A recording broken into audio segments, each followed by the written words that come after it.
दरभंगा दारागंज से मैं निर्मोही सर फिर जो एमपी टेट की तैयारी कर रहे हैं उन मित्रों के लिए और जो सीटेट की तैयारी कर रहे हैं उनके लिए एक नए वीडियो के साथ फिर उपस्थित हुआ हूँ।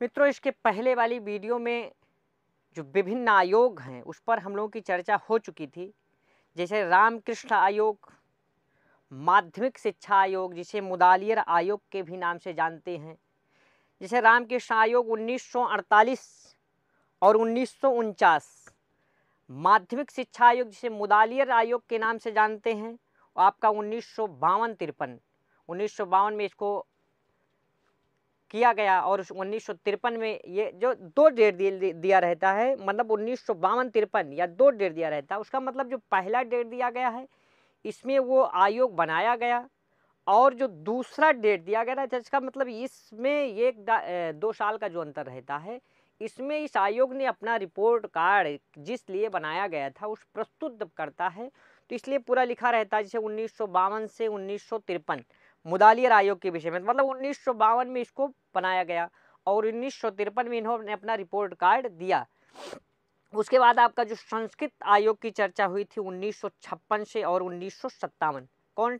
संस्कृत आयोग, जिसके आपकी पूछा गया प्रश्न था, डॉक्टर सुनीत कुमार चटर्जी जी थे। और उसके बाद आपका जो बहुत महत्वपूर्ण एक आयोग आता है शिक्षा आयोग, शिक्षा आयोग जिसे कोठारी आयोग के नाम से जानते हैं। ध्यान दीजिएगा, माध्यमिक शिक्षा आयोग को मुदालियर आयोग के नाम से जानते हैं। माध्यमिक शिक्षा आयोग को अब शुरुआत से चलिए, जैसे जो आपका रामकृष्ण आयोग पहला आयोग था उसे विश्वविद्यालय आयोग के नाम से जानते हैं। रामकृष्ण वाले को पहले को विश्वविद्यालय आयोग के नाम से जानते हैं, वो आपका 1948 और 49 में। उसके बाद जो माध्यमिक शिक्षा आयोग नाम है, चाहे माध्यमिक शिक्षा आयोग आए चाहे मुदालियर आयोग आए, ये दोनों आपका एक ही है। ये आपका 1952 से 1953, कब? 1952 से 1953। इसके बाद आपका संस्कृत आयोग आता है। संस्कृत आयोग जो था आपका 1956 और 1957, 1956 और 1957, जिसके आपके अध्यक्ष थे डॉक्टर सुनीत कुमार चटर्जी जी। इसके बाद जो आपका चौथा आयोग है, वैसे आयोग और बने काफ़ी, लेकिन जो आपके महत्वपूर्ण जो संस्कृत के पेपर में आपकी आ सकता है और त्रिभाषा सूत्र के अंतर्गत भी हम उसी टॉपिक पे चर्चा करेंगे जो संस्कृत पेपर के लिए अनिवार्य है। इसके बाद आपका जो आता है जो सबसे महत्वपूर्ण है 1964 से 64 से लेकर 66 तक, ये आपका शिक्षा आयोग। कौन सा आयोग? शिक्षा, जिसे कोठारी आयोग के नाम से जानते हैं। इसके बाद मित्रों आपकी जो शिक्षा नीति आई, राष्ट्रीय शिक्षा नीति 1968 और वही राष्ट्रीय नई शिक्षा नीति, नव शिक्षा नीति के नाम से 1986। ध्यान दीजिएगा, 1968 और 1968 जो पहली आई थी 1968 में आई थी, 1968 में ही अपना प्रत्यावेदन जो है उन्होंने बाद में जो इतना जिस चीज़ के लिए बनाई गई वो दे दिया। और त्रिभाषा सूत्र या अपनी जो राय थी उन्होंने 1968 में ही दे दी। इसके बाद 1986 में आपकी नई शिक्षा नीति आई। इसके बाद आपका एक आता है राम मूर्ति आयोग 1990 में। इसके बाद तमाम और सारी चीज़ें हैं, आप आयोग में पिछली वीडियो आप देखेंगे उसमें बताया गया है। मित्रों, आज हम लोग जो चर्चा करेंगे त्रिभाषा सूत्र के अंतर्गत, जो त्रिभाषा सूत्र है, त्रिभाषा मतलब 3 भाषा, ये हुआ। इसकी तो आपकी नींव पड़ गई थी, आपका जो पहला आयोग बना था वैसे रामकृष्ण आयोग, लेकिन उसके बाद आपका जो क्या कहते हैं शिक्षा आयोग है, जिसे कोठारी आयोग के नाम से जानते हैं, 1964 में इन्होंने त्रिभाषा सूत्र पे काफ़ी जोर दिया। उसके बाद 1968 में राष्ट्रीय शिक्षा नीति थी, इन्होंने अपनी सहमति दी। तमाम प्रकार के जो आयोग थे उन्होंने अपनी अपनी राय त्रिभाषा मतलब 3 भाषा का अध्ययन, मतलब कक्षा 10 तक जो माध्यमिक स्तर तक 3 भाषाओं की शिक्षा बालकों को अनिवार्य रूप से दी जानी चाहिए। इस पर विभिन्न आयोगों ने अपना अपना विचार दिया। चूँकि हम यहाँ हिंदी, अंग्रेजी या अन्य कोई क्षेत्रीय भाषा, मातृभाषा का अध्ययन नहीं कर रहे हैं, हम लोग संस्कृत का अध्ययन कर रहे हैं, तो हम लोग संस्कृत से बनने वाले प्रश्न पे ध्यान देंगे ज़्यादा। फिर भी आप इतना जानते रहिए, जो त्रिभाषा सूत्र है, 3 भाषाओं को अनिवार्य रूप से 3 भाषा बच्चे पढ़े माध्यमिक स्तर तक, इस पे चर्चा की गई है। और इसमें ध्यान दीजिएगा, सबसे महत्वपूर्ण चीज, 3 भाषा में एकदम संक्षेप में जान लीजिए, त्रिभाषा मतलब त्रिभाषा मतलब 3 भाषा, पहली, दूसरी और तीसरी। तो 2 चीज पहले आपके दिमाग में ये चीज होना चाहिए कि एक हिंदी राज्य और एक गैर हिंदी राज्य। एक हिंदी राज्य ऐसे राज्य जहां हिंदी बोली जाती है, और एक ऐसे राज्य जहां हिंदी नहीं बोली जाती। तो मित्रों, सबसे पहली चीज, जितने आयोग थे सब ने, पहले पे तो कोई विवाद नहीं है कि जो प्राथमिक शिक्षा या 10 तक शिक्षा दी जाए, उसमें जो पहली भाषा हो वो बालक की मातृभाषा हो, और या तो फिर कैसी भाषा हो, क्षेत्रीय भाषा। मातृभाषा और क्षेत्रीय भाषा, पहली भाषा में विवाद ही नहीं है। जितने आयोग थे सब ने, लगभग सभी आयोगों ने ये कहा कि पहली भाषा के रूप में बालक को मातृभाषा, ये क्षेत्रीय भाषा की शिक्षा दी जानी चाहिए। तो एक भाषा हो गया तीनों भाषाओं में। अब आ गया दूसरा भाषा। कौन सी भाषा? दूसरी भाषा। ध्यान दीजिएगा, बहुत सरल है त्रिभाषा सूत्र। दूसरी भाषा के रूप में क्या है कि दूसरी भाषा, अब देखिए, हिंदी राज्य, गैर हिंदी राज्य, ये आपके दिमाग में रहना चाहिए। हिंदी राज्य और गैर हिंदी राज्य ये रहेगा तो आपको बहुत आसानी से आ जाएगा। अब द्वितीय भाषा के रूप में जैसे जो हिंदी राज्य है, कैसे राज्य? हिंदी राज्य। तो हिंदी राज्य में हिंदी को कोई विशेष अनिवार्य नहीं, वहां पर द्वितीय भाषा के रूप में अंग्रेजी, कैसी?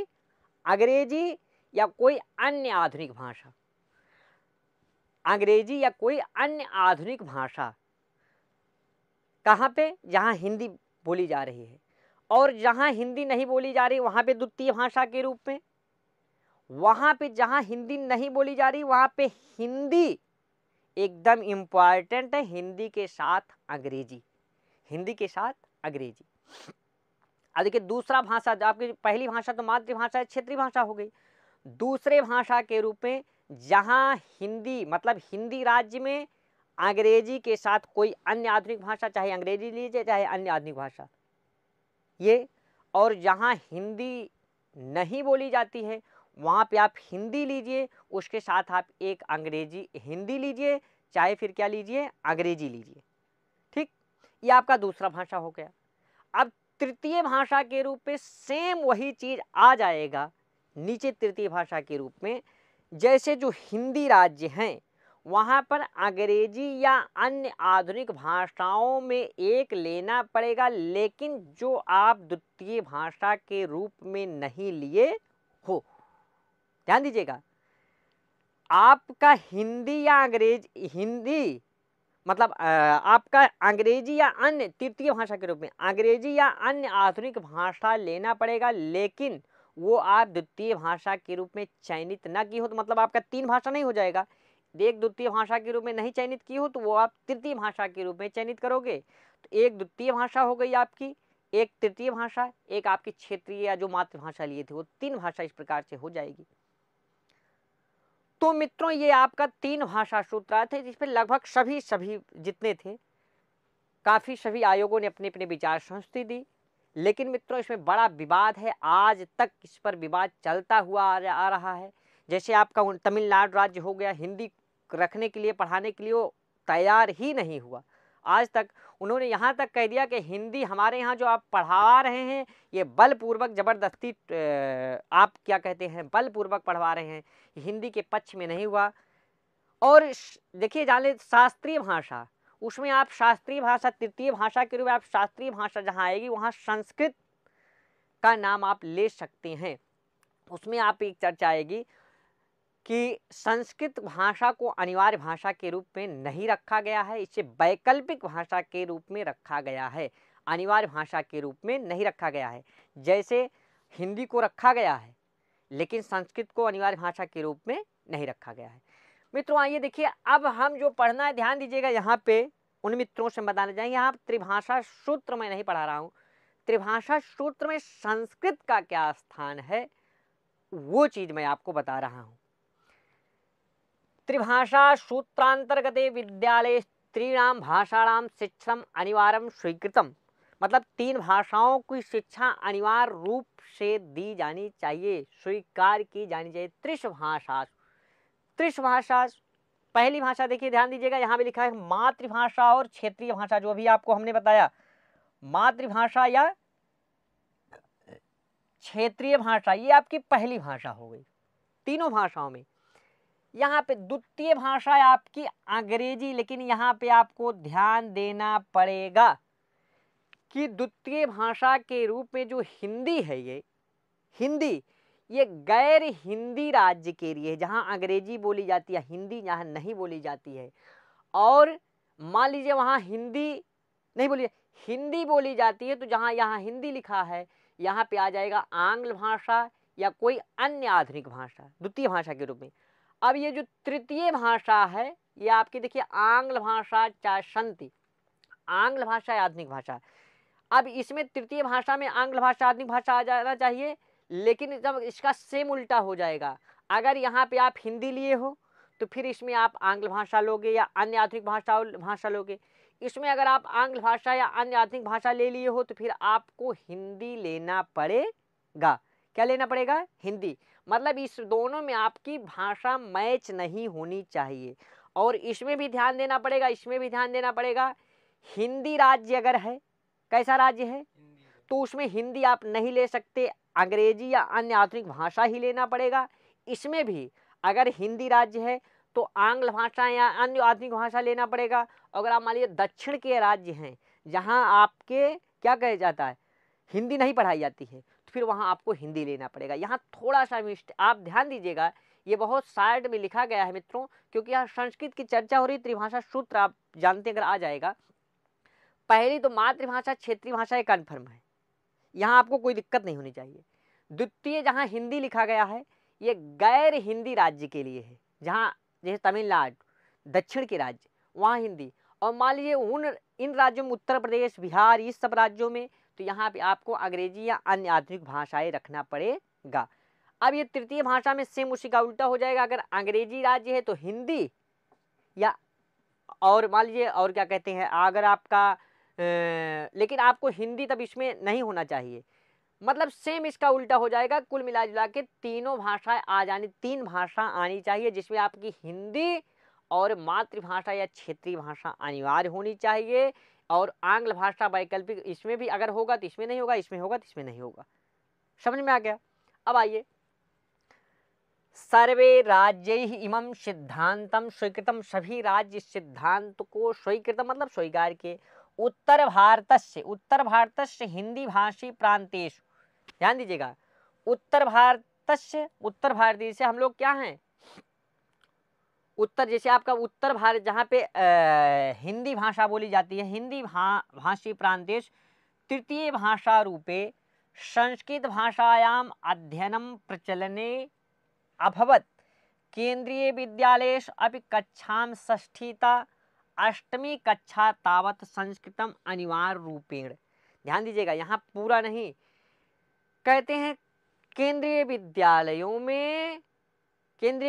में कहाँ पे क्या स्थित है संस्कृत की, कक्षा 6 से 8 तक संस्कृत विषय को अनिवार्य किया गया है। तो मित्रों आप देखिए, उत्तर भारत में जितने भी लगभग हैं वहाँ पे 6 से 8 तक संस्कृत क्या है, अनिवार्य है। 6 से 8 तक संस्कृत क्या है, अनिवार्य है। चाहे केंद्रीय विद्यालय हो, चाहे आप अन्य भाषा, चाहे उत्तर प्रदेश बिहार इत्यादि यहाँ राज्यों की, जहाँ हिंदी भाषी राज्यों की बात हम कर रहे हैं, वहाँ पे 6 से 8 तक एक आपकी संस्कृत की बुक क्या रहती है, अनिवार्य रहती है। वही कहा जा रहा है कि कक्षा 6 से अष्टमी कक्षा तावत संस्कृतम अनिवार्य रूपेण स्वीकृतम।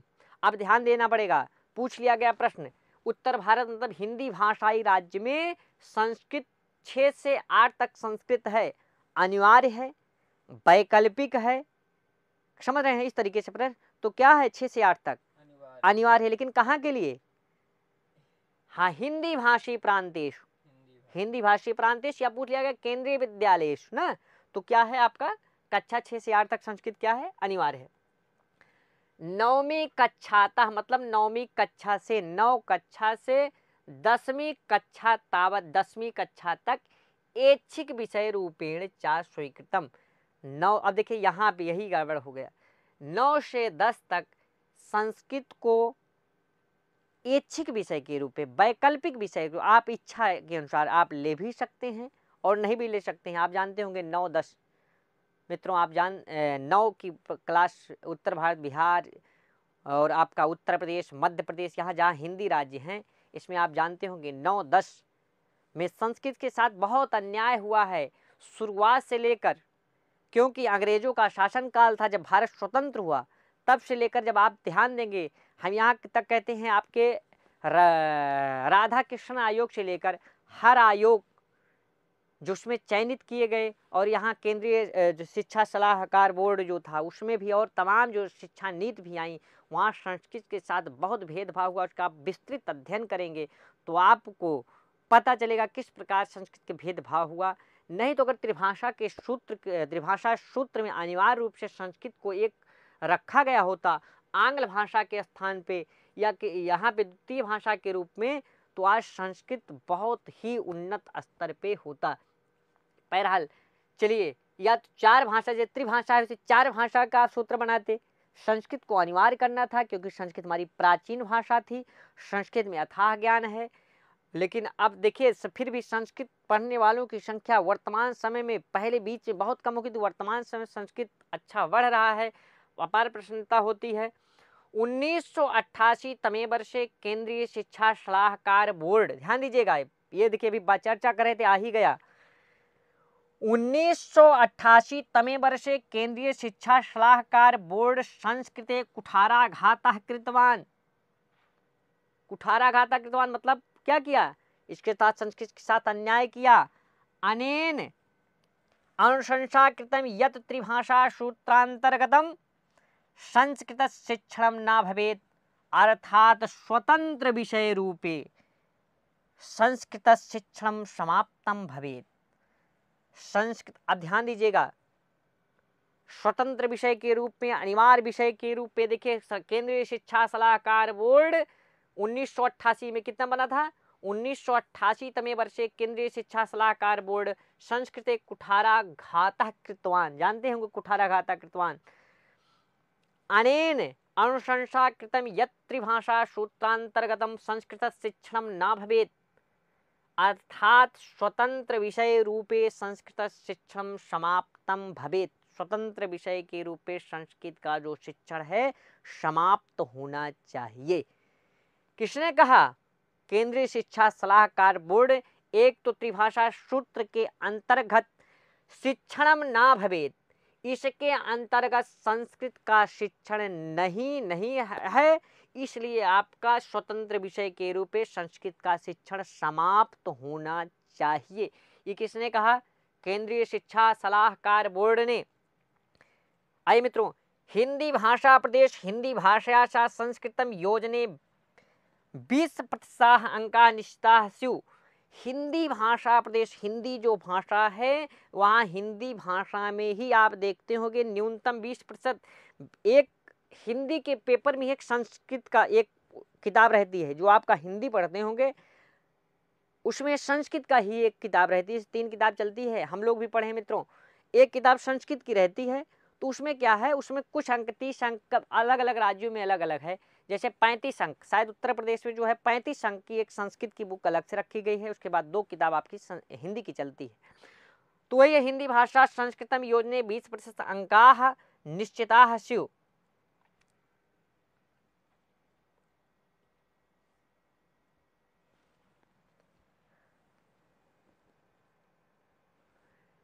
नियमानुसार संस्कृत शिक्षण हिंदी भाषी प्रदेशेषु हिंदी विषयेन सह केवलं 20% अंक भारत एव आसीत्, मतलब 20% अंक। वैसे तो कहीं कहीं 20% है, कहीं कहीं ज़्यादा है। अगर उसमें भी कुछ आता है, संस्कृत वाले भी निबंध वगैरह निकाल दें तो निश्चित 20% बनता है, 100 में 20 नंबर का। आइए, संशोधित त्रिभाषा सूत्रे संस्कृत स्थिति, ये देखिए मित्रों आपका थोड़ा इंपॉर्टेंट है, यहाँ पे आपको ध्यान देना पड़ेगा।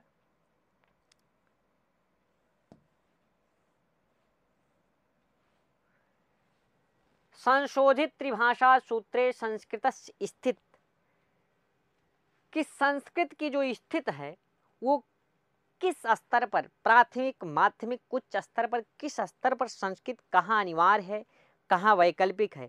संस्कृत की शिक्षा जैसे आपकी जानते हैं हमारे यहाँ या पूरे भारत की चर्चा करें तो दो तरीके से होती है। एक तो जो संस्कृत विद्यालय हैं जहाँ प्रथमा, मध्यमा, शास्त्रीय, आचार्य इत्यादि चलता है, उसके विषय में आप लोग जानते हैं। और दूसरा एक जो ऐसे विद्यालय हैं, आधुनिक विद्यालय हैं, उसमें भी संस्कृत की शिक्षा दी जाती है। तो दो तरीके से विद्यालय चलते हैं, दोनों में संस्कृत का जो स्थान है अलग अलग है, अलग अलग तरीके से संस्कृत पढ़ाई जाती है, उस पर हम लोग चर्चा करेंगे। प्राथमिक विद्यालय स्तर, यहाँ से प्रश्न पूछा जा सकता है। प्राथमिक विद्यालय स्तर कक्षा प्रथमातः पंचमी पर्यंतम, 1 से 5 तक। प्राथमिक विद्यालय कैसे हैं? 1 से 5 तक।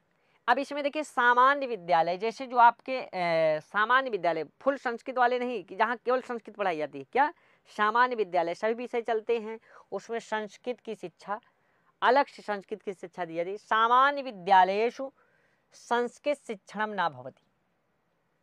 देखिए उसमें सामान्यतः सामान्य विद्यालयों में 1 से 5 तक संस्कृत नहीं पढ़ाई जाती है। जैसे प्राइमरी विद्यालय है इत्यादि सब जगह संस्कृत पढ़ाई जाती है, नहीं पढ़ाई जाती। वही करें सामान्य विद्यालय संस्कृत शिक्षणम न भवति, किंतु संस्कृत प्राथमिक विद्यालय कक्षा तृतीयतः एकस्मिन् विषय रूपे च संस्कृतस्य प्रावधानम अस्ति। लेकिन जो संस्कृत वाले विद्यालय हैं जहाँ पे प्रथमा, उत्तरम, मध्यमा इत्यादि कराया जाता है, जहाँ शास्त्रीय आचार्य कराया जाता है, वहाँ पे कक्षा तृतीयतः कक्षा 3 से एकस्मिन एक विषय के रूप में संस्कृत का प्रावधान है, मतलब संस्कृत पढ़ाया जाता है, संस्कृत पढ़ाया जाता है। आइए अब आगे चलते हैं। उच्च माध्यमिक स्तर, उच्च ये स्तर भी पूछा जा सकता है, समझ रहे हैं। उच्च माध्यमिक स्तर क्या है? कक्षा 6 से और 8 तक, कक्षा षष्ठीतः अष्टमी पर्यंतम, कक्षा षष्ठीतः अष्टमी पर्यंतम मतलब कक्षा 6 से 8 तक। सामान्य शिक्षायाः विद्यालयेषु, जो सामान्य विद्यालय हैं, जो संस्कृत वाले विद्यालय नहीं है, उन विद्यालयों में तृतीय भाषा रूपेण सरल संस्कृत शिक्षणम भवति। तृतीय भाषा के रूप में, कहाँ पे? तृतीय भाषा के रूप में सरल संस्कृत शिक्षण होता है, मतलब है। 6 से 8 तक अभी आपके ऊपर चर्चा कर आए हैं ना कि 6 से 8 तक संस्कृत अनिवार्य है। संस्कृत विद्यालयेषु च संस्कृतस्य अध्ययनम एकस्मिन् प्रमुख विषय रूप भवति। और संस्कृत में, और जो संस्कृत वाले विद्यालय हैं वहाँ पे एक प्रमुख विषय के रूप में संस्कृत का अध्ययन अध्यापन होता है। वहाँ पे आपके जो और सब्जेक्ट रहते हैं वो संस्कृत में ही रहते हैं, संस्कृत में ही रहते हैं, मतलब प्रमुख भाषा के रूप में। यहाँ जो लिखा है एक संस्कृत प्रमुख भाषा के रूप में, देख रहे हैं, प्रमुख विषय रूपे, प्रमुख विषय एकस्मिन् प्रमुख विषय रूपे, मतलब आपका जो भूगोल रहेगा, जो आपका इतिहास रहेगा, वो भी किस भाषा में रहेगा? संस्कृत में रहेगा। ये उच्च माध्यमिक स्तर पर कहाँ पे? 6 से और 8 तक। ठीक, आइए माध्यमिक स्तर, कैसा स्तर? माध्यमिक स्तर कक्षा 9वीं तः 10वीं पर्यंतम। माध्यमिक स्तर किसे बोलते हैं? कक्षा 9 से 10 तक, कक्षा 9-10 को क्या बोलते हैं? माध्यमिक स्तर बोलते हैं। इसमें क्या कहा गया है? सामान्य शिक्षण से विद्यालयेषु, मतलब सामान्य जो विद्यालय हैं उसमें संस्कृतस्य तृतीय भाषा रूपे अध्ययनम प्रचलति। तृतीय भाषा रूपे अध्ययनम प्रचलति। जो सामान्य विद्यालय हैं वहाँ पे तृतीय वैकल्पिक भाषा के, मतलब तृतीय भाषा रूपे, मतलब जो हिंदी है ना उसी के साथ तृतीय भाषा के रूप में, जो हिंदी के साथ ही संस्कृत क्या कहती है उसी में लगी रहती है। और उसमें आप अलग से भी उसमें आप एक भाषा के रूप में भी संस्कृत ले सकते हैं, ऐसे वैकल्पिक है। लेकिन संस्कृत विद्यालयश्च द्वितीय भाषा रूपे प्रमुखा भाषा रूपे संस्कृत अध्ययनम प्रचलति, मतलब इसमें विकल्प नहीं है, इसमें आपको संस्कृत आपका मेन रूप से रहेगा ही रहेगा। चलिए आइए आगे चलते हैं हम लोग।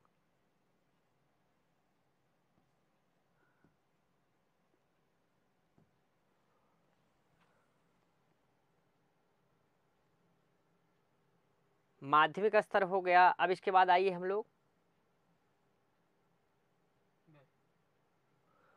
उच्च माध्यमिक स्तर। केंद्रीय शिक्षा बोर्ड संस्कृतस्य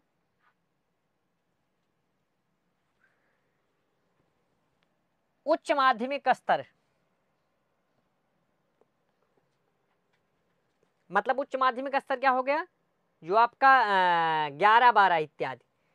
केंद्रीय शिक्षा बोर्ड संस्कृतस्य वैकल्पिक विषय रूपे स्वतंत्र विषय रूपे प्रचलित प्रादेशिक वैकल्पिक भाषा के रूप में, एक स्वतंत्र भाषा के रूप में केंद्रीय शिक्षा बोर्ड संस्कृतस्य वैकल्पिक विषय रूपे स्वतंत्र विषय रूपे प्रचलित, वैकल्पिक विषय के रूप में और एक स्वतंत्र विषय के रूप में संस्कृत आपकी प्रचलित है। प्रादेशिक सर्वकारो अपि उच्च माध्यमिक स्तरे संस्कृत अध्ययनम वैकल्पिक विषय रूपे प्रचलित। उच्च माध्यमिक स्तर पर संस्कृत का अध्ययन जो है वो वैकल्पिक विषय के रूप में प्रचलित है। वैकल्पिक मतलब होता है विकल्प है, चाहे आप लें और चाहे आप ना लें। संस्कृत शिक्षा पाठ्यक्रम संस्कृत शिक्षा आयोग त्रिभाषा सूत्र तेषाम उद्देश्यांच। मित्रों थोड़ा सा हम लोग इस पे चर्चा करेंगे। एक संस्कृत जो आपका आयोग बना था, क्योंकि यहाँ से प्रश्न आया हुआ है, और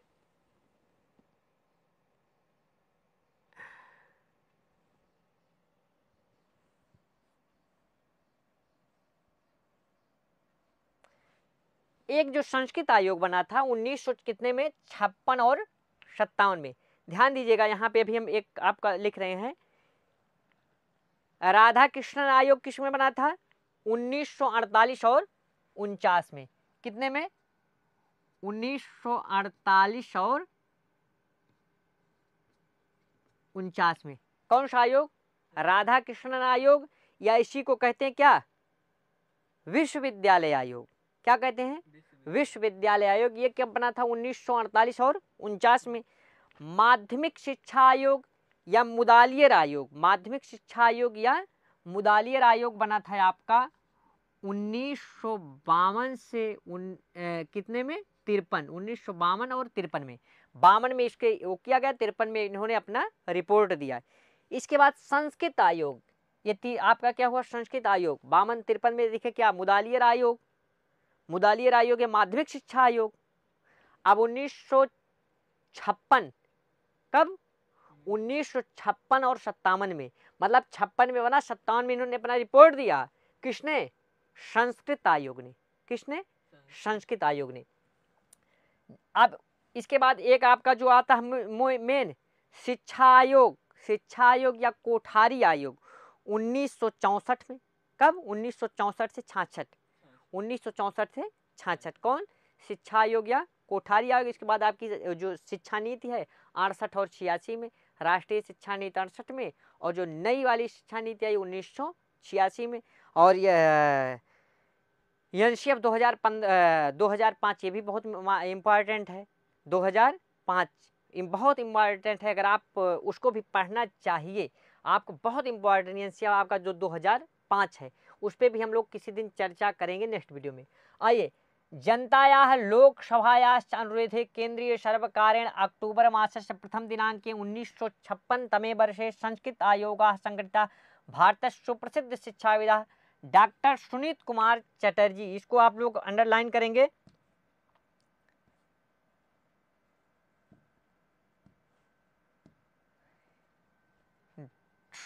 डॉक्टर सुनीत कुमार चटर्जी महोदय कौन थे, संस्कृत आयोग के कौन थे, अध्यक्ष थे। कौन थे, अध्यक्ष थे। अध्यक्षायाम 9 सदस्यात्मक आयोग निर्धारित। ध्यान दीजिएगा 9 सदस्य थे, 2 और थे उपाध्यक्ष अध्यक्ष, मेरे को 11 थे, यहाँ पे 9 दिया गया है, इसकी चर्चा हम करेंगे। 9 सदस्य आयोग कुल मिला के 11 थे, वैसे आपके मेन रूप से कितने थे 9। संस्कृत दिव्यता विकासाय संवर्धनाय भारतीय संस्कृत संरक्षणाय प्राचीन संस्कृत शास्त्र संरक्षणाय भारतीय भाषा संवर्धनाय मतलब संस्कृत के लिए देखिए क्या दिया गया है, विकास के लिए, इसके संवर्धन के लिए, भारतीय संस्कृत संरक्षण के लिए, भारतीय संस्कृत शास्त्र के संरक्षण के लिए, भारतीय भाषा संवर्धन, भारतीय भाषा के संवर्धन के लिए संस्कृत आयोग 1956 से 57, कब 1956 से 57 गठनस्य उद्देश्यान् निर्धारितः। अस्य आयोगस्य विद्वद्भिः सम्पूर्णदेशे प्रचलितायाः पारम्परिक्यायाः आधुनिक्याश्च चेति द्विविधायाः अपि संस्कृतशिक्षायाः प्रत्यक्ष ज्ञानं प्राप्तं तथा च साक्षात् स्वप्रश्नावल्याः च उत्तराणि स्वपरिपक्व ज्ञानान् अनुभवविचारैः समन्वयद्भिः तैः अक्टूबर मासे 1957 तमे वर्षे स्वयं सम्पूर्ण प्रतिवेदनं प्रस्तुतं। 12 अध्यायानाम् अस्मिन् प्रतिवेदने है सम्मानित सदस्यैः संस्कृत शिक्षायां संवर्धनाय। ये इसमें कोई बहुत महत्वपूर्ण नहीं है जो आपके पेपर में आ सके, इसलिए हम लोग इसको यहाँ से आगे बढ़ते हैं थोड़ा। संस्कृत आयोगस्य प्रतिवेदनस्य मूल भाव इसके थोड़ा देखते हैं। माध्यमिक विद्यालय अनिवार्य संस्कृत शिक्षा मतलब माध्यमिक विद्या, इन्होंने जो अपना प्रतिवेदन दिया संस्कृत आयोग ने क्या क्या दिया कि माध्यमिक विद्यालयों में अनिवार्य रूप से संस्कृत की शिक्षा होनी चाहिए। माध्यमिक विद्यालय में अनिवार्य रूप से संस्कृत की शिक्षा होनी चाहिए। ध्यान दीजिएगा, प्रतिवेदन दिया, ये कोई पास नहीं हुआ है।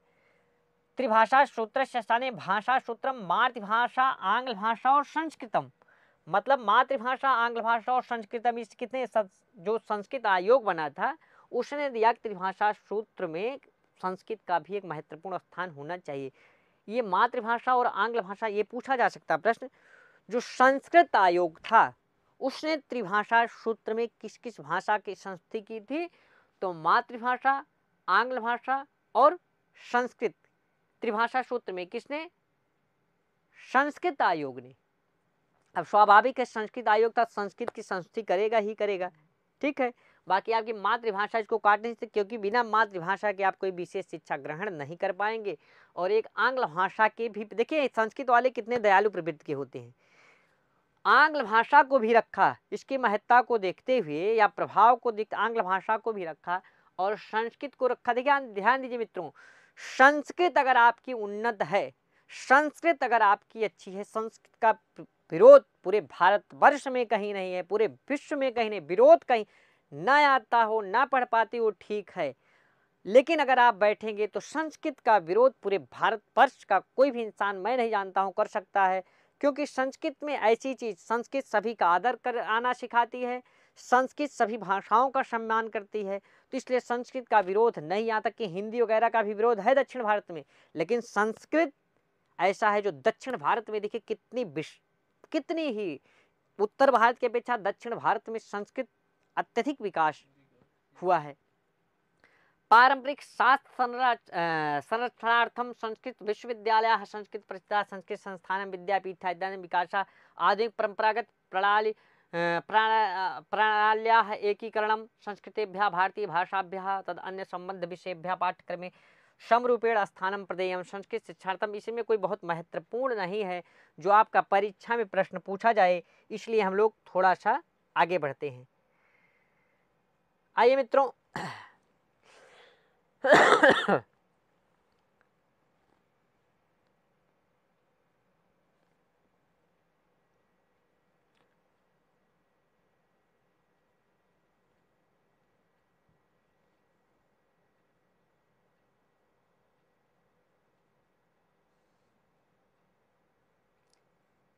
संस्कृत को जनप्रिय करतुम परामर्श। संस्कृत आयोग ने भी कहा कि संस्कृत को अगर सभी तक पहुंचाना है, सभी का प्रिय बनाना है कि सब तक पहुंचे, इसमें कुछ इन्होंने परामर्श दिया।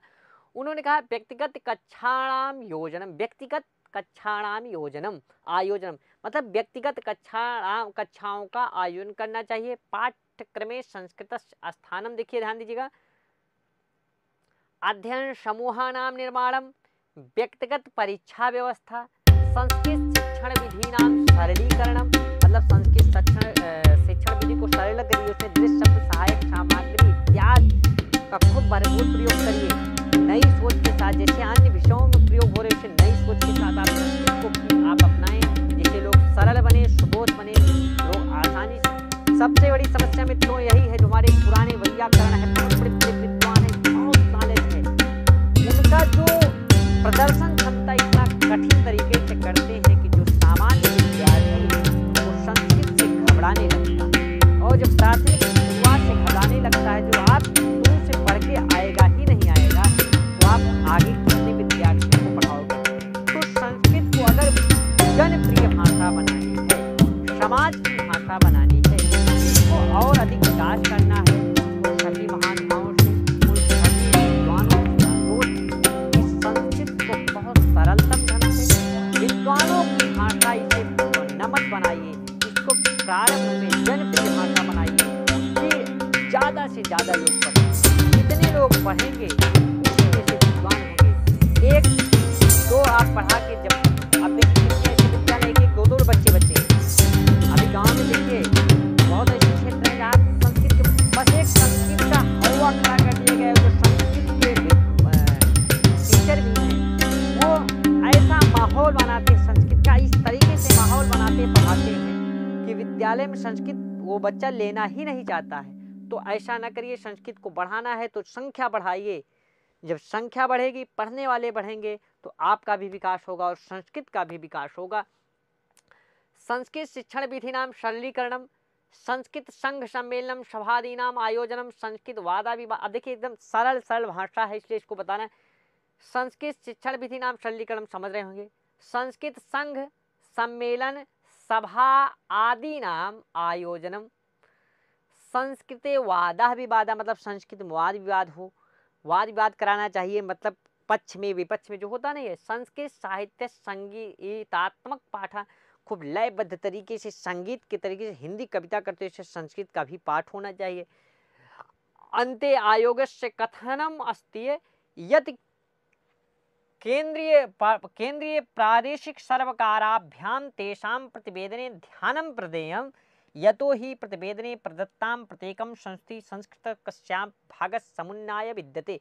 कहते हैं अगर राज्य सरकार, केंद्र सरकार उसके सभी प्रतिवेदनों पर ध्यान देना, तो प्रत्येकम संस्कृति संस्कृतस्य कस्यापि भागस्य समुन्नाय, मतलब संस्कृत का विकास होगा ही होगा। संस्कृत पाठ्यक्रमः एकः मार्गः यो छात्रेषु स्व उद्देश्यानां प्राप्त्यर्थम् आवश्यकम् अस्ति। पाठ्यक्रमस्य लैटिन भाषा, कुरेरी भाषा, यहाँ कोई बहुत महत्वपूर्ण नहीं है। आइए चलते हैं आगे। संस्कृत पाठ्यक्रमस्य प्रकारः महाविद्यालय विश्वविद्यालय च प्रथमा प्रवेशिका मध्यमा उपाध्याय शास्त्रीय स्नातक। हाँ ध्यान दीजिए, ये क्या कहते हैं, प्रथमा शास्त्री विद्यालय महाविद्यालय च। यहाँ एक चीज ध्यान दीजिएगा, शास्त्री वगैरह जो स्नातक की डिग्री है उसे क्या शास्त्री क्या कहते हैं, शास्त्री वगैरह कहते हैं। स्नातक को क्या कहते हैं, जो अपने यहाँ बीए कहते हैं उसमें शास्त्री कहते हैं। प्रथमा प्रवेशिका मध्यमा उपाध्याय शास्त्री को स्नातक प्रवृद्धि पाठ्यक्रमा या साहित्य व्याकरणे दर्शने आयुर्वेदे ज्योतिषे धर्मशास्त्रे आचार्य उपाधिं प्रददाति। तान् पाठ्यक्रमे अवश्यः सम्मिलिता भवेत्। विशिष्ट दक्षता प्राप्त्यर्थं प्रवीणता प्राप्त्यर्थं च अनुसंधान कार्येषु विशेष अवधानस्य आवश्यकता अस्ति। विद्यावारिधि पीएचडी इति विद्या वाचस्पति डीलिट इत्यादि उपाधीनां प्राप्त्यर्थं छात्रेभ्यः आर्थिक सहायताम् उपलब्धं भवेत्। आधुनिक विद्यालयेषु महाविद्यालयश्च। यहाँ से मित्रों कोई बहुत इंपॉर्टेंट नहीं है, ये देखिए कुछ सिद्धांत है पाठ्यक्रम के, ये हम लोग एक बार ध्यान देंगे। यहाँ से ये भी जो पाठ्यक्रम निर्माण का प्रमुख सिद्धांत है कि पहली बात तो बाल केंद्रितायाः सिद्धांता। कैसे सिद्धांत होने चाहिए, कैसे, जो आपका पाठ्यक्रम है वो बाल केंद्रित होना चाहिए। कैसे, यहाँ प्रश्न आता है, यहाँ से प्रश्न खूब आता है।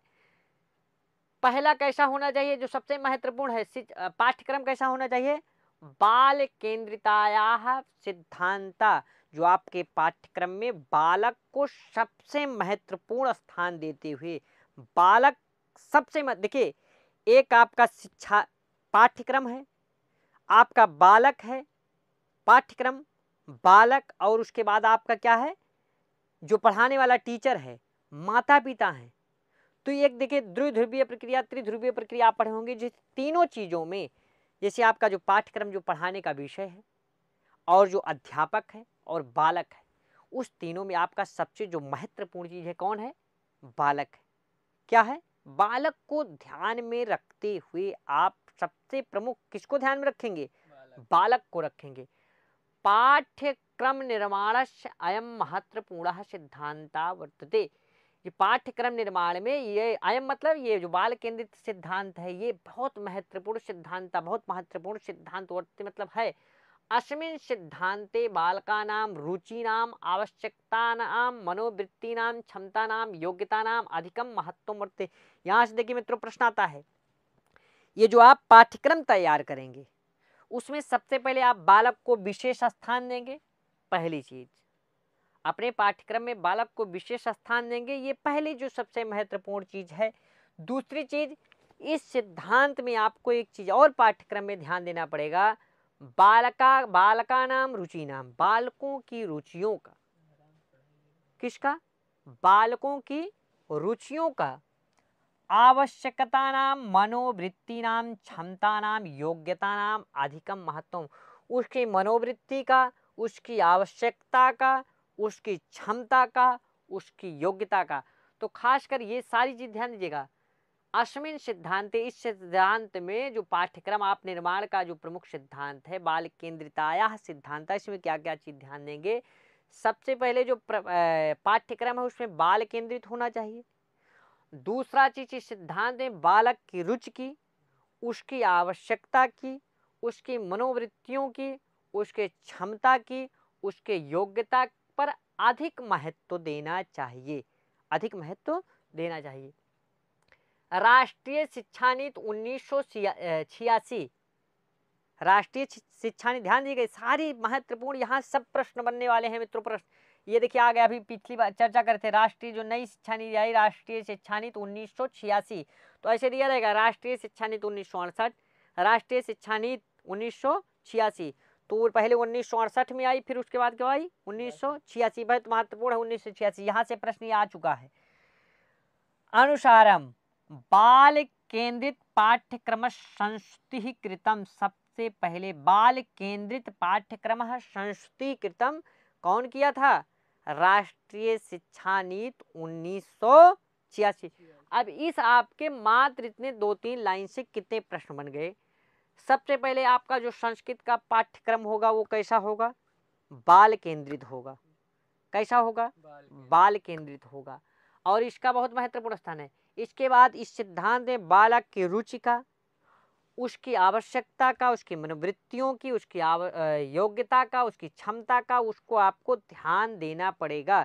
अब पता लगा आपका बालक 4 में गया है, 6 में गया पढ़ने के लिए, अब उसका कितना स्तर है, किस तरीके से उसकी कितनी क्षमता है, कितना वो पढ़ सकता है, उतना आपको पाठ्यक्रम में रखना पड़ेगा। ये नहीं कि आप बहुत कठिन चीज़ें रख दें, नीरस चीज़ें रख दें, सब चीज़ उसको मिला के उसके पहले रुचि का ध्यान देंगे। ये नहीं व्याकरण रख दिए, साहित्य रखबे नहीं किए, साहित्य रखे ही नहीं। इसलिए देखिए जो गद्य पद्य होता है उसमें आपका श्लोक भी रहता है, उसमें गद्यांश भी रहते हैं, उसमें तमाम सारी चीज़ें रहती हैं। अब देखिए रचनात्मक शक्तेः उपयोगितायाः सिद्धांता पाठ्यक्रमे साहित्य ललित कला शिल्प विज्ञान इत्यादि विषयाणां पाठ्यक्रमे महत्वपूर्णं स्थानं दातव्यम्। पाठ्यक्रमे साहित्य ललित कला शिल्प विज्ञान इत्यादि विषयाणां पाठ्यक्रमे महत्वपूर्णं स्थानं दातव्यम्, देना चाहिए। मतलब इतनी सारी चीज़ों का ललित कला शिल्प विज्ञान इत्यादि विषय पाठ्यक्रम में महत्वपूर्ण स्थान देना चाहिए। छात्रेषु सृजनात्मक शक्ति वर्धनार्थम व्यावसायिक विषयाणां प्रायोगिक विषयाणां च सम्मिलितं करणीयम्। यहाँ देखिए, यहाँ भी बहुत महत्वपूर्ण है मित्रों।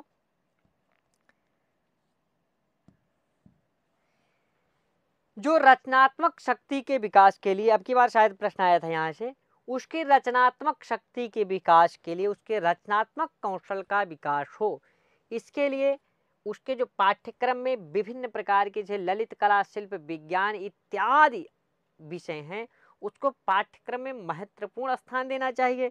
और क्या, उसके सृजनात्मक कौशल का विकास हो।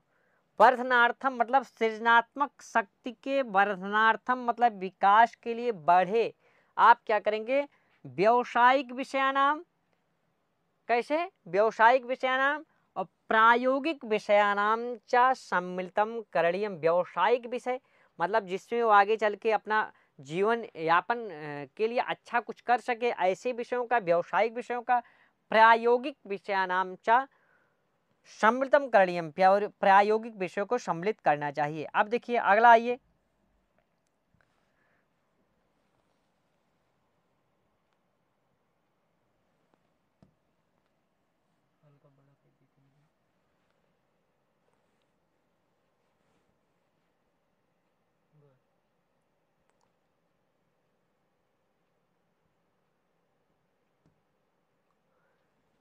उपयोगितायाः सिद्धान्ता पाठ्यक्रम निर्माणस्य निर्माणं वर्तमान जीवने भावी जीवने च जीवनोपयोगी विषयाणां क्रियाणां च आधारे कर्तव्य। और एक चीज ध्यान दे करें, पाठ्यक्रम निर्माण से पाठ्यक्रम के निर्माण को वर्तमान जीवन में और भावी जीवन मतलब भविष्य में वो कितना उपयोगी है, विषयाणाम क्रियाणाम च आधारे कर्तव्यम, ऐसे रखना चाहिए कि वो आपके जो भावी जीवन है और वर्तमान जीवन है उसका आधार बने, उसके बहुत महत्वपूर्ण हो। और परिवर्तनशीलताया सिद्धांत पाठ्यक्रम परिवर्तनशीला भवितव्यम, पाठ्यक्रम प्रत्येकं वातावरणस्य अनुकूलं भवेत्, विषय अध्यापकोऽपि अध्यापन समय प्रकरणे स्थानीय उदाहरणान् दातुं शक्नोति। पाठ्यक्रम परिवर्तनशील भवितव्यम, पाठ्यक्रम क्या हो, परिवर्तनशील होना चाहिए। पाठ्यक्रम प्रत्येकम वातावरण से अनुकूलम भवेत्, पाठ्यक्रम प्रत्येक वातावरण के अनुकूल होना चाहिए। विषय अध्यापकों पे अध्यापन समय प्रकरणे स्थानीय उदाहरण दातुम शक्नोति, और जो टीचर पढ़ाए उसमें उसको जो उदाहरण दे वो कैसा उदाहरण दे, स्थानीय उदाहरण दे। ध्यान दीजिए मित्रों, यहां से प्रश्न कैसा आ सकता है, आप विषय अध्यापक पढ़ाते समय अपने अध्यापन समय में कैसा उदाहरण का आपको प्राथमिकता देनी चाहिए, स्थानीय उदाहरण को प्राथमिकता देनी चाहिए। यहाँ से प्रश्न, अच्छा प्रश्न बन सकता है, विषयाध्यापकों अध्यापन समय प्रकरणे कैसे उदाहरण को आप देना चाहिए, तो स्थानीय उदाहरणाम दातुम शक्नोति, स्थानीय उदाहरण को आपको देना चाहिए। और पाठ्यक्रम आपका क्या होना चाहिए, परिवर्तनशील भवितव्यम, परिवर्तनशील होना चाहिए।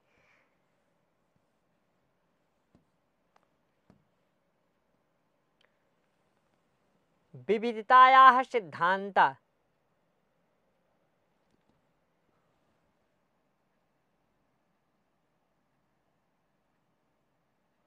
भाग रहा है,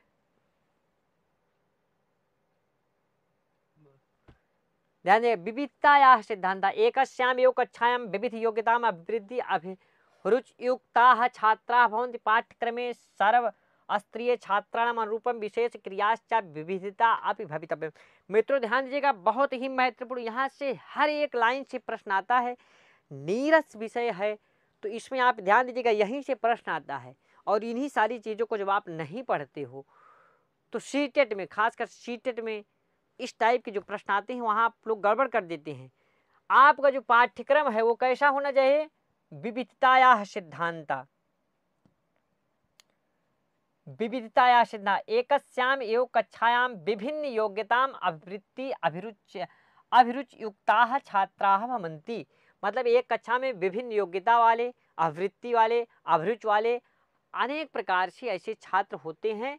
पाठ्यक्रमे सर्व स्तरीय छात्राणाम, पाठ्यक्रम में सभी प्रकार सभी स्तर के विद्यार्थियों के लिए छात्राणाम अनुरूपम विषयेषु क्रियासु च विविधता अपि भवितव्यम, मतलब पाठ्यक्रम ऐसा होना चाहिए कि जितने बालक हैं उसमें सभी के स्तरों का, सब प्रकार के विद्यालयों के योग्यता, वृत्ति और अभिरुचि का उसमें आपको ध्यान देना चाहिए। विविधता का ध्यान देना चाहिए कि सब विषय मतलब इस तरीके से रखा जाए कि सभी विद्यार्थियों के लिए मतलब कुछ सरल हो, कुछ कठिन हो, मतलब हर एक चीज का आपको ध्यान रखना चाहिए। वही है विविधतायाः सिद्धांतः। सह संबंधस्य सिद्धांतः पाठ्यक्रमे निर्धारिताः विषयाः परस्पर सह संबंधिता भवितव्या, एक दूसरों में सहसंबंध होना चाहिए। एक जो पाठ्यक्रम विषय निर्धारित है वो एक दूसरे पे क्या होना चाहिए, सहसंबंध होना चाहिए।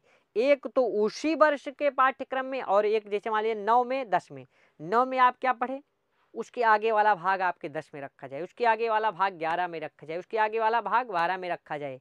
और जिस स्तर का उसके कठिनता स्तर को भी ध्यान देना चाहिए। किस मतलब कठिनता थोड़ा थोड़ा बढ़ना चाहिए, नहीं बहुत कठिन आ जाए। पाठ्यक्रमे निर्धारिताः विषयाः परस्पर सहसंबंधः भवितव्यः। विशेष सहसंबंधित बालक ज्ञानस्य समग्र रूपेण परिचितः भवति। विषयों के सहसंबंध, विषयेषु विषय में सहसंबंधेन, विषय में सहसंबंध से बालक ज्ञान से, बालक के ज्ञान का समग्र रूपेण, समग्र रूप से परिचितः भवति। बालक ज्ञान के समग्र रूप से परिचित होता है। क्रीड़ा विधि सिद्धांत, ध्यान दीजिए मित्रों, ये भी बहुत इंपॉर्टेंट है।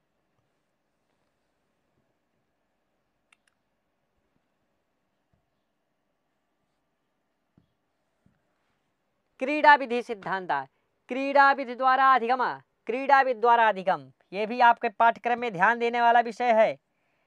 क्रीड़ा विधि द्वारा अधिगम आनंददायी अस्थाई च भवति। जो आप क्रीड़ा खेल खेल में शिक्षा देते हो, ये आपका क्या होता है, एक तो आनंदप्रद होता है, अस्थाई होता है। एतासु क्रीड़ा विधिषु मांटेश्वरी किंडर गार्डन प्रोजेक्ट इति प्रमुखाः सन्ति। ध्यान दीजिएगा, खेल खेल में शिक्षा। पूछा जाए क्रीड़ा विधि अधिगम आनंद, क्रीड़ा विधि अधिगम किस की विशेषता है, तो आप कहें मांटेश्वरी किंडर गार्डन प्रोजेक्ट इति प्रमुखाः सन्ति। मतलब बच्चों के लिए जो शिक्षा, खेल खेल में शिक्षा, इसको जो मारिया मांटेश्वरी किंडर गार्डन पद्धति प्रोजेक्ट, इसमें इसका प्रमुख स्थान। उन्होंने बताया कि बालक को खेल खेल में शिक्षा देनी चाहिए। क्यों देनी चाहिए, क्योंकि वह जो है उसके लिए आनंददायी होता है और कैसा होता है, अस्थाई च भवति, और अस्थाई होता है। अधिगम क्रियाश्च समन्वयम स्थापितव्यम। अधिगम क्रियाश में, अधिगम क्रिया में और अधिगम, हाँ, पाठ्यक्रम निर्माणे क्रीड़ा क्रियाशु, पाठ्यक्रम निर्माण में क्रीड़ा क्रियाश, क्रीड़ा क्रिया में, अधिगम क्रिया में और अधिगम क्रिया में मध्यम ध्यान देना चाहिए। एक चीज, पाठ्यक्रम निर्माण में, पाठ्यक्रम का जब निर्माण आप करें तो उसमें क्रीड़ा क्रियाशु, क्रीड़ा क्रिया में और अधिगम क्रिया में समन्वय कैसा होना चाहिए, समन्वय स्थापितव्यम, समन्वय करना चाहिए। मतलब दोनों में क्या सामंजस्य बैठा के, जब मतलब ये नहीं कि हरदम उनको टॉपिक वाइज, उनमें किस प्रकार का जब आप पढ़ाने जा रहे हैं, किस प्रकार की शिक्षा किस खेल के माध्यम से देना चाहिए ना, उसका समन्वय। नहीं, ये नहीं कि आपको ज्ञान नहीं, आपका इधर उधर कर रहे हैं तो दिक्कत हो जाएगी। आप खेला ही करा रहे हैं, उसमें आपको ज्ञान नहीं प्राप्त हुआ। किस प्रकार का अधिगम, किस प्रकार की क्रीड़ा के साथ उसका आप समन्वय स्थापित करते हैं, आपका विषय है। ऐसा क्रीड़ा कराइए कि उनका जो अधिगम है वो सरल हो, वो अस्थाई हो। समझ में आ गया। वैयक्तिक अनुरूपताया, बहुत इंपॉर्टेंट ये लेसन, तो मित्रों ये तो बहुत इंपॉर्टेंट है। अब क्या बताएं, बहुत काफी समय हो रहा है आपकी वीडियो का, नहीं तो बहुत, मैं यहाँ से तो बहुत प्रश्न बनते हैं। वैयक्तिक अनुरूपतायाः सिद्धांता, पाठ्यक्रमः बालकस्य वैयक्तिक आवश्यकतानां अनुरूपम भवितव्यम। ध्यान दीजिएगा, एक एक चीज ध्यान दीजिएगा, यहाँ हर एक लाइन से प्रश्न बनता है।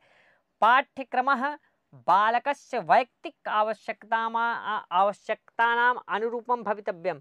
जो पाठ्यक्रम है बालक के वैयक्तिक वैयक्तिक आवश्यकता के अनुरूप भवितव्यम, मतलब होना चाहिए। पाठ्यक्रम बालक के वैयक्तिक आवश्यकता के अनुरूप होना चाहिए। कैसा होना चाहिए, वैयक्तिक। अब एक चीज यहाँ पकड़िएगा, पाठ्यक्रम उसके वैयक्तिक आवश्यकता के कैसे होना चाहिए, अनुरूप होना चाहिए। समझ में आ गया। पाठ्यक्रमः बालकस्य आयु अनुरूपम, और कैसा, अभी देखिए आप पीछे हम चर्चा की थी, उसकी क्या आयु है, उसकी आयु क्या है, उसके भी अनुरूप होना चाहिए। किसको, पाठ्यक्रम। अब आप कक्षा 5-6 के विद्यार्थी को हाई स्कूल वाला मैटर दे देंगे, पढ़ पाएगा, नहीं पढ़ पाएगा। तो या 4-5 के विद्यार्थी को आप हाई स्कूल के देंगे नहीं पढ़ पाएगा, या हाई स्कूल वाला विद्यार्थी को आप 4-5 दे भी मजा नहीं आएगा। तो उसका किस आप कौन सा पाठ्यक्रम निर्माण कर रहे हैं, उसकी आयु क्या है। लेकिन इस कुछ बालक सर ऐसे हैं जो हाई स्कूल के पाठ्यक्रम को पढ़ रहे हैं इस समय, जैसे चंदन अनु। हाँ, तो वो देखिए कुछ बालक हमारे यहाँ तो ऐसे बालक हैं जो अभी 5-6 में हाई स्कूल वाला पढ़, उनके विशेष प्रतिभा वाले बालक हैं, उनकी हाँ विशेष प्रतिभा वाले बालकों के लिए नहीं, ये आपके सभी बालकों के लिए बात हो रही है। समझ में आ गया कि नहीं, कुछ बालक हैं उस पर इतना ज़्यादा ध्यान दिया जा रहा है, इतना ज़्यादा उनको प्रशिक्षित किया जा रहा है, प्रशिक्षण के माध्यम से पढ़ाया जा रहा है, उसके पीछे समय खर्च किया जा रहा है तमाम, और उनका दिमाग फिर ऐसे बालकों को हम लोग चयनित करते हैं और उनके पीछे विशेष रूप से क्या करते हैं, काम करते हैं, जिससे वो समाज में काफ़ी आगे जा सकें। तो ऐसा कोई बालक हो तो उसका स्वागत है। आइए, बालकस्य आयु अनुरूपम मानसिक विकास अनुरूपम चा अपि भवेत्, और उसका मानसिक विकास कैसा है, उसका ये नहीं कि 15 साल 20 साल का बालक है, अब एक मानसिक आईक्यू लेवल क्या है, उसका मानसिक विकास कैसा है, ध्यान समझ में आ गया। इस हिसाब से भी पाठ्यक्रम का निर्माण करना चाहिए। पाठ्यक्रम का सारी चीज़ों के मतलब पाठ्यक्रम का निर्माण करते समय उसके व्यक्तिगत आवश्यकता का अनुरूप होना चाहिए, उसके बालक के आयु के अनुरूप होना चाहिए, उसके मानसिक विकास के अनुरूप होना चाहिए। ऐसा पाठ्यक्रम का निर्माण करना चाहिए। आपका ये वैयक्तिक अनुरूपता का सिद्धांत कहलाता है। बहुत ही महत्वपूर्ण चैप्टर है ये आज आपका।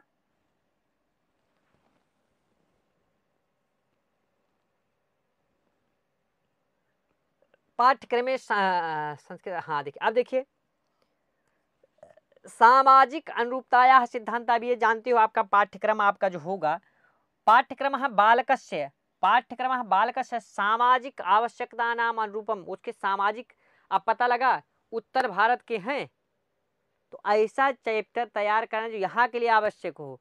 पता लगा जो यहाँ के आपके पर्व मनाए जाते हों, यहाँ की आपकी जो रीति रिवाज है, यहाँ के उसको आपको पाठ्यक्रम में ज़्यादा से ज़्यादा सम्मिलित करना चाहिए। अब पता लगा आप यहाँ के बालों को ऑस्ट्रेलिया में जो मनाया जा रहा है त्यौहार, ऑस्ट्रेलिया में जो चीज़ें हो रही वहाँ की सामाजिक व्यवस्था, उससे आप परिचित कराएंगे, तो फिर उतना आवश्यक उसके लिए वो नहीं है। तो ये भी उसके सामाजिक आवश्यकता के अनुरूप होना, भवितव्य मतलब होना चाहिए। पाठ्यक्रम बालकस्य मतलब बालक के सामाजिक आवश्यकता नाम अनुरूपम अपि भवितव्यम, उसके सामाजिक आवश्यकता के अनुरूप होना चाहिए।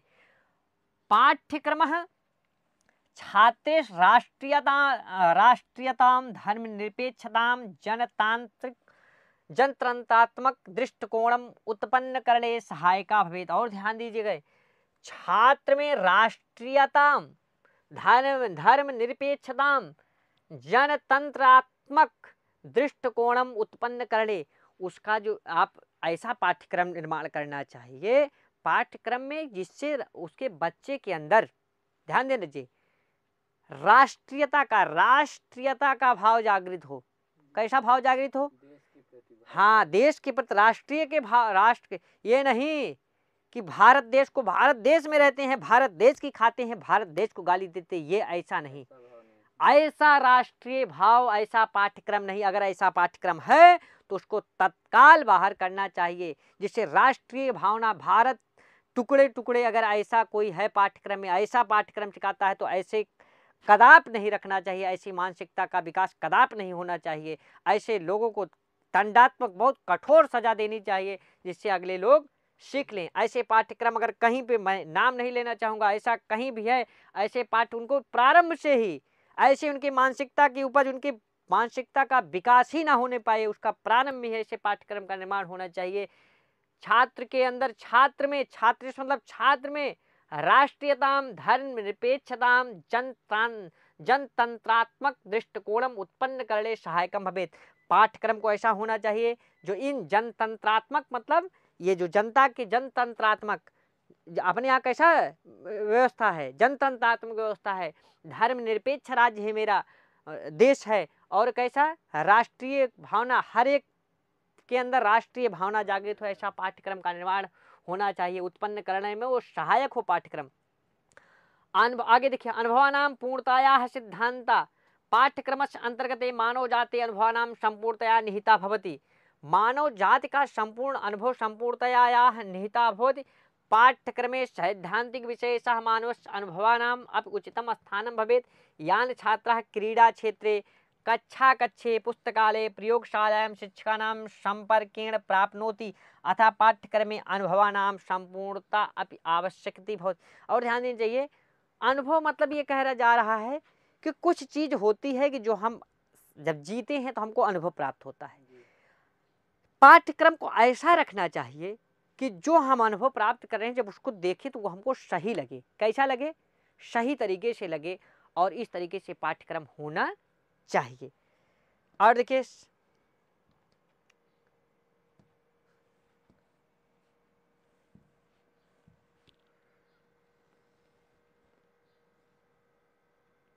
पाठ्यक्रम संरचना समय मित्रों बस 5 मिनट समय और आपका लेंगे। पाठ्यक्रम संरचना समय ध्यातव्य, जब पाठ्यक्रम का निर्धारण हो रचना करते समय, उसका जब निर्धारित करते समय कुछ ध्यातव्य बिंदु है उसमें देखेंगे। पाठ्यक्रम पूर्व कक्षा स्तरतः आद्य आगामी स्तरस्य भवेत्, मतलब उसके पुरानी कक्षा से आगामी कक्षा पे दोनों तरीके से ध्यान देना चाहिए। दोनों मतलब पुरानी कक्षा पे वो क्या हो, आश्रित हो, ऐसा मतलब एक क्रम बना रहे। छात्राणां स्तरस्य रुचिर्वा पूर्ण रूपेण स्थानं स्यात्।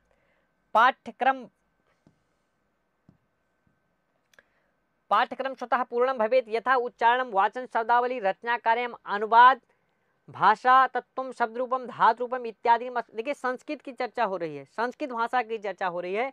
कहते हैं पाठ्यक्रम पूर्व, तो किसी भी भाषा में पहले क्या पढ़ा है? पूर्व कक्षा स्तरतः आगामी स्तरस्य भवेत्, मतलब पूर्व कक्षा में जो है वो आगामी कक्षा में क्या पढ़ेगा उस पर आश्रित भवेत्, मतलब होना चाहिए। छात्राणाम स्तरस्य रुचिर्वा, मतलब छात्रा का स्तर व अथवा रुचि का पूर्ण रूपेण स्थान, मतलब पूर्ण रूप से उसमें स्थान होना चाहिए। पाठ्यक्रम स्वतः पूर्ण भवेत्, पाठ्यक्रम स्वतः में पूर्ण हो, यथा जैसे उच्चारण, वाचन, शब्दावली, रचना कार्य, अनुवाद, भाषा तत्व, शब्द रूप, धातु रूप इत्यादि नाम स्पष्ट उल्लेख भवेत्, मतलब सब चीज का उसमें उचित स्थान हो, सब चीज का उचित उल्लेख हो, संपूर्ण मतलब पाठ्यक्रम ऐसा होना चाहिए। पाठ्यक्रम में कथा कविता संवाद, गद्य, पद्य, रचना एकांकी भवे हो, तभी वो रुचिपूर्ण होगा। तभी कैसा होगा? रुचिपूर्ण होगा। पाठ्यक्रम कैसा होना चाहिए? उसमें कविता भी होनी चाहिए, संवाद भी होना चाहिए, दिखाना चाहिए कि एक सीता बोली इसके बाद गीता बोली। देखिए ऐसे पाठ्यक्रम अब देखिए, आप एनसीईआरटी की बुक उठा के देखेंगे या 8, 6, 7, 8 की बुक उठा के देखेंगे तो उसमें सब तरीके से पाठ मिलते हैं मित्रों। जितनी चीज़ें पढ़ाई जा रही सारी चीज़ें देखिए, कविता भी रहती है, संवाद होता है। जैसे एक पाठ गीता बोली फिर सीता बोली, फिर गीता बोली फिर सीता बोली, फिर गीता बोली फिर सीता बोली, उसमें 2-4 पात्र रहते हैं बोलते, उसमें लिखा रहता है। संवाद, गद्य, पद्य, रचना, एकांकी और भवेहु मतलब होना चाहिए। ये सब पाठ्यक्रम में इन सब का स्थान उचित रूप से होना चाहिए। पाठ्यक्रम में सामाजिक नैतिक सांस्कृतिक आध्यात्मिक वातावरण संबंधी यथार्थवादे च आधारितम भवेत। ये भी आप जानते ही आएगा तो कर लेंगे। पाठ्यक्रम में सामाजिक नैतिक सांस्कृतिक आध्यात्मिक वातावरण सह संबंधी यथार्थवादे च आधारित भवेत। माध्यमिक उच्च माध्यमिक स्तरयोः मातृभाषायाः संस्कृतः समन्वितः पाठ्यक्रमोऽपि निर्धारयितुं शक्यते, मतलब माध्यमिक स्तर पर और उच्च माध्यमिक स्तर पर। कहते हैं माध्यमिक और उच्च माध्यमिक स्तर पर मातृभाषा का संस्कृत के साथ कैसे समन्वय है पाठ्यक्रम में अभी निर्धारित। इसका मतलब मातृभाषा और संस्कृत भाषा का जो समन्वय है ये भी निर्धारित होना चाहिए। किसमें? आपके पाठ्यक्रम में होना चाहिए, ये भी निर्धारित होना चाहिए।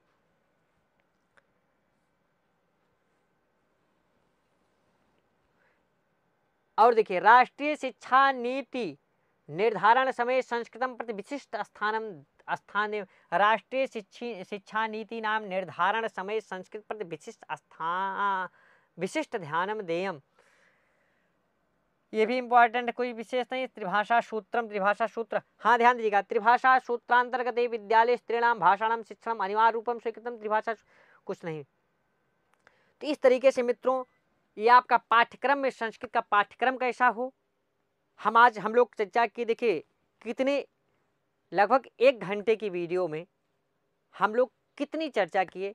एक प्रकार से हम लोग कुछ आयोगों की चर्चा की, ध्यान दीजिएगा।